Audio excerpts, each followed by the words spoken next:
eu estava lendo esse artigo de uma erudita alemã recentemente sobre sacrifício de animais no Sikkim, né? O Sikkim é uma região budista dentro da Índia, né? De budismo dos Himalaias, ou seja, budismo tibetano, né? Já há muito tempo. E lá ainda tem muito sacrifício de animais. E o artigo dela eu achei um pouco relevante para a nossa situação aqui no Brasil, porque aqui também tem religiões, tem tradições que defendem o sacrifício de animais. Então, o que se poderia falar sobre esse tema polêmico, assim, do ponto de vista do budismo, né?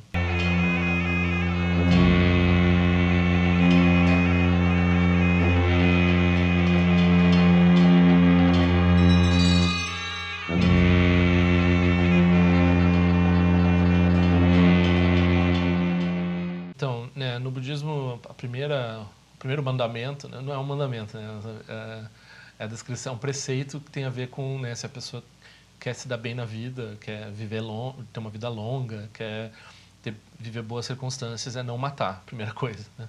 Então, se a pessoa quer viver de forma, ter uma vida longa, sem doenças, e ter uma vida sem medo, sem ameaças, né? Ao longo de várias vidas ela evita matar até mesmo insetos. Então essa é a perspectiva do Dharma, né? Então isso não é, segundo o Dharma, isso não é uma opinião budista. Então não é uma coisa assim que você aceita porque você é budista e tem que aceitar. Não, é uma opinião que se você pensar direito você vai chegar nessa conclusão. Então não é relativismo, assim, não é uma ideia assim de que, bom, se você pensar diferente, tudo bem, pode ser que funcione para você. Não. No budismo, a gente não acredita nesse tipo de relativismo, né?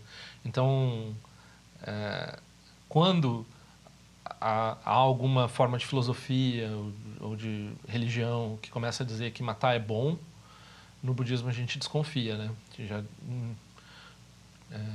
pelo menos com relação a isso, eles estão errados, né? Então a gente diz, eles estão errados. A gente pode dizer que as pessoas estão erradas, né? E as tradições às vezes estão erradas também. Porque existe uma insensibilidade cultural, né? Então isso existe de fato, existe racismo, existe insensibilidade cultural. Então a gente olha para os outros povos e não entende o que eles estão fazendo, né? Mas porque existe isso, daí existe também uma extrema tolerância com relação ao que eles estão fazendo às vezes. Então às vezes o que eles estão fazendo é errado.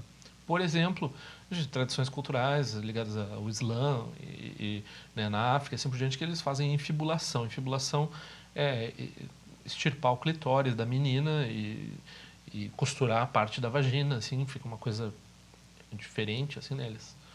E eles justificam isso como, bom, a nossa cultura faz assim, né?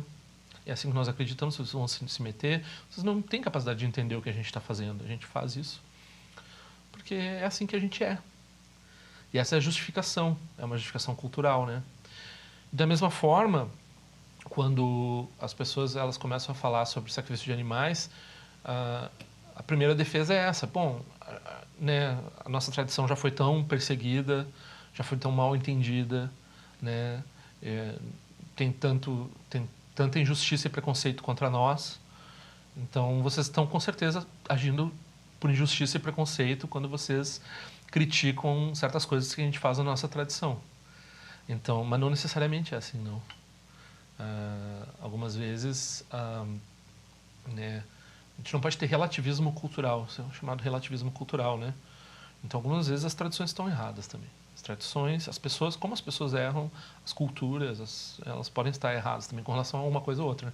Não pode dizer assim, eles estão totalmente errados, mas, né, bom, né, até o europeu, o homem branco, né, a cultura hegemônica, está errada com relação a muitas coisas, né?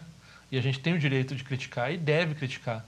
Então, não é porque, né, não é por causa da cor da pele ou por causa da diferença que há cultural que a gente vai dizer, não, a gente tem que defender toda a diferença, né? Então, às vezes a diferença merece ser defendida porque ela não é compreendida. E às vezes ela é compreendida e é uma diferença que é um problema, né? Por exemplo, no caso da infibulação lá nos países de origem, né, tá ligado à cultura muçulmana, mas não todos os muçulmanos fazem isso, né? Então, né, há várias coisas, há várias ideias absurdas que surgiram ao longo da história e que tiveram que ser abandonadas, né? Então, uma delas está ligada, né, no budismo a gente, né, supostamente a maioria das de nós deveria até ser vegetariano, né? Não é que seja uma coisa necessária, mas é mais recomendado para um budista ser vegetariano do que ser carnívoro, né? De forma geral é mais bem visto, né? E com certeza a gente é contra a industrialização dos animais, né? A exploração absurda que ocorre, né, por motivos comerciais. E não é porque é motivo religioso ou cultural que a gente vai defender também, né? Então, se o animal é prejudicado, quanto menos prejudicar os animais por qualquer motivo, é sempre melhor. Menos prejudicar os seres humanos ou os animais, né? Então, isso é uma prerrogativa universal, assim, ela não é... É uma prerrogativa que tem a ver com nós entendermos que os animais sofrem e nós queremos eliminar o sofrimento do mundo. Se a pessoa não está nem aí para o sofrimento, ou se ela quer,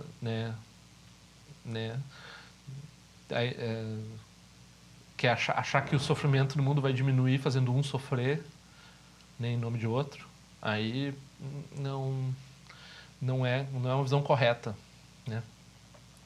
E o budismo tem história com isso, então o budismo pode falar, né? Porque o budismo, por exemplo, quando ele entrou, né, havia sacrifícios na Índia, e os jainistas e os budistas, quando eles surgiram, eles eram considerados doutrinas não ortodoxas, né? Porque eles não participavam da matança que as religiões nativas da Índia algumas vezes perpetravam, né? E quando o budismo chega no Tibete, o mesmo problema. A religião nativa do Tibete, ela praticava bastante o sacrifício de animais, e o budismo teve grande dificuldade de penetrar no Tibete devido à atividade espiritual, né? Eles matavam centenas de animais, jogavam sangue pelos templos budistas, jogavam nas paredes, jogavam em cima dos monges. Eles, porque eles estavam furiosos com a penetração de uma religião, né, estranha na terra deles, né? E então eles chamaram essa figura assim, que é o Guru Rinpoche, os budistas chamaram, né, para lidar com, porque conversar não estava adiantando, né? Então ele foi lidar espiritualmente com essas entidades. Então ele foi diretamente nas entidades, né? Ele nem discutiu com os líderes religiosos do Bon, né, que é a tradição nativa do Tibete. Ele falou diretamente com as entidades e converteu as entidades ao Dharma, forçosamente algumas vezes, assim, atou elas em juramento: olha, se vocês não se comportarem, vocês vão ver. E eu não sei como as deidades acreditaram nele, acho que ele demonstrou de alguma forma que ele tinha a capacidade de lidar com aquilo, né? Então, a partir dali, né, no budismo, no Tibete, diminuiu bastante, ou quase foi eliminado essa questão do sacrifício dos animais, né? E o Guru Rinpoche, ele disse assim: não, vocês façam o que vocês quiserem, se vocês não sacrificarem animal, tá tudo ótimo. A religião de vocês pode existir, tanto que depois, em diálogo com o budismo até hoje, existe e é reconhecido mutuamente. Eles têm, né, o Dalai Lama abre as portas para eles e assim por diante, e eles fazem as práticas dele, né? Teve um sincretismo com o budismo, e o budismo teve um sincretismo com eles também, mas eles pararam com os sacrifícios de animais. E em troca eles fazem uns bolinhos, né, de cevada, principalmente cevada, tem outras substâncias, e pintam de vermelho. Então aquilo é como se fosse um animal sacrificado. E eles fazem essas oferendas às deidades. E porque o budismo é mais inteligente, ele diz assim: bom, você acha que não, você não vê a deidade de você lá vir comer o iaque que você matou, né, o bode que você matou, né? O bode que você matou não é comido lá pelo, né, você está sacrificando para ele, mas ele não consome, né? Então tem um aspecto simbólico aí, tem algum nível simbólico, né? Se tem um nível simbólico aí, então por que tu não vai o caminho todo, né? Então tu pega e tu visualiza, né, que tem carne e sangue aqui. E a visualização né, porque é vacuidade, porque tudo é vacuidade, assim, a visualização é mais importante do que a natureza sólida da carne do...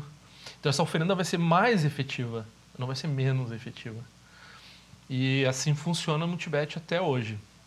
Mas tem algumas regiões de influência tibetana que não tiveram que não foram bem domadas, porque o Guru Rinpoche não andou por lá, né? E algumas vezes os mestres vão lá e tentam, né, eliminar a matança de animais e assim por diante, e não conseguem. Então, esse artigo dessa moça essa alemã, ela fala que no Sikkim ainda tem escondido, assim, em alguns lugares, tem muito quando alguém fica doente na família, quando alguém tem algum problema, é sempre uma coisa de resultado, assim, né? Não vou dizer que o budismo não tenha isso, porque o Tantra ele tem essa conexão entre o mundano e o espiritual, né? Então, no Tantra a gente também manipula as coisas para ter condições boas para a prática, né? Então, também vai lá se fazer prática para longevidade, para saúde, e assim por diante, né? Para prosperidade. Mas, ao que parece, essas tradições mais nativas, assim, elas têm muito pouca profundidade com relação à natureza da realidade, elas estão mais resolvendo perrengue humano, assim. A pessoa está com um problema lá de doença, de não sei o que, de não sei o que, faz um trabalho, daí resolve uma coisa ali na vida da pessoa, a pessoa resolve alguma coisa, né? Isso lá no Sikkim, né? Não estou falando de nenhum outro lugar. Aí,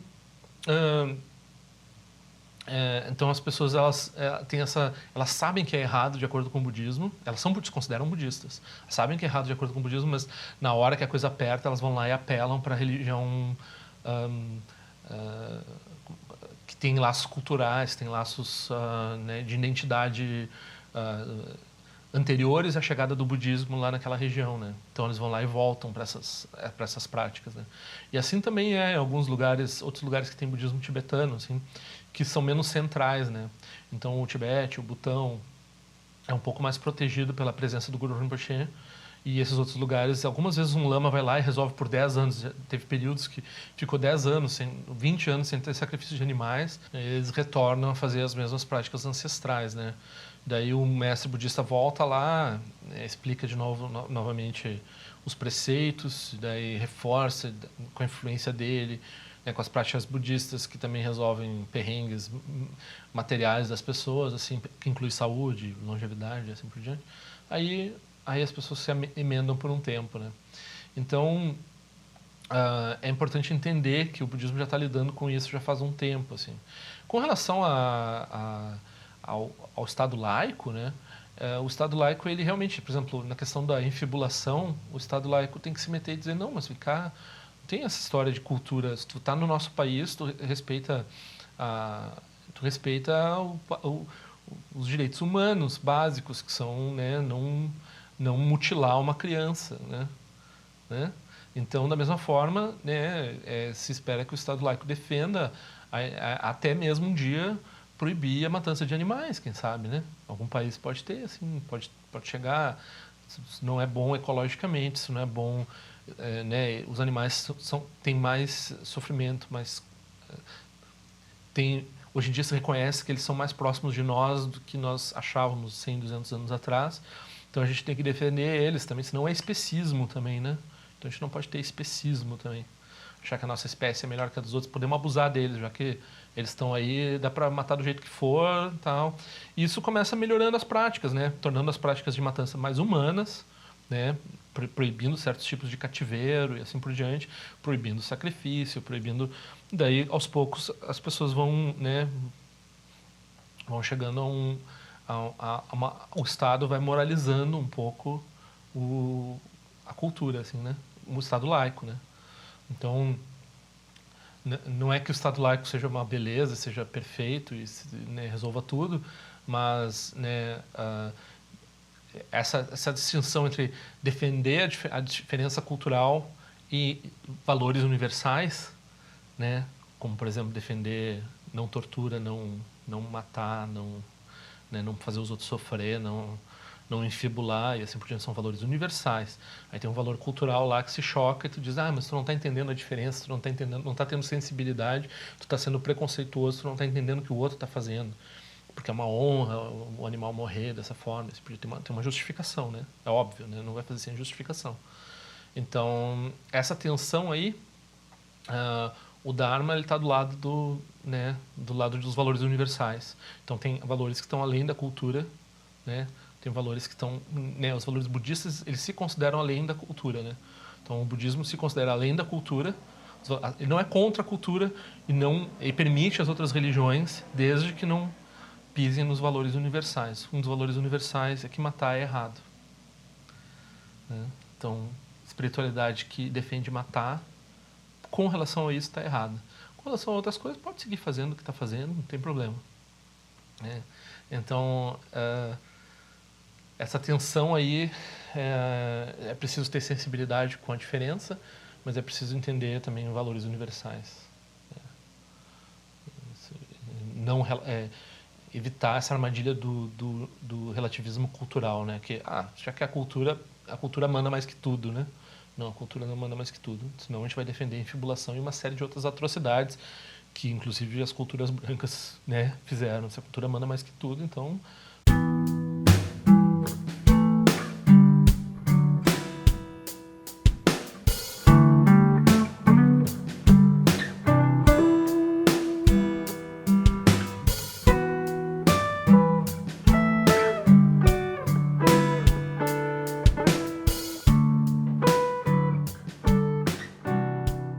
Então, assine meu canal. Se quiser, clica naquela sinetinha que faz a notificação chegar. Por favor, assine meu boletim informativo por e-mail. E nós nos vemos na prática do Dharma.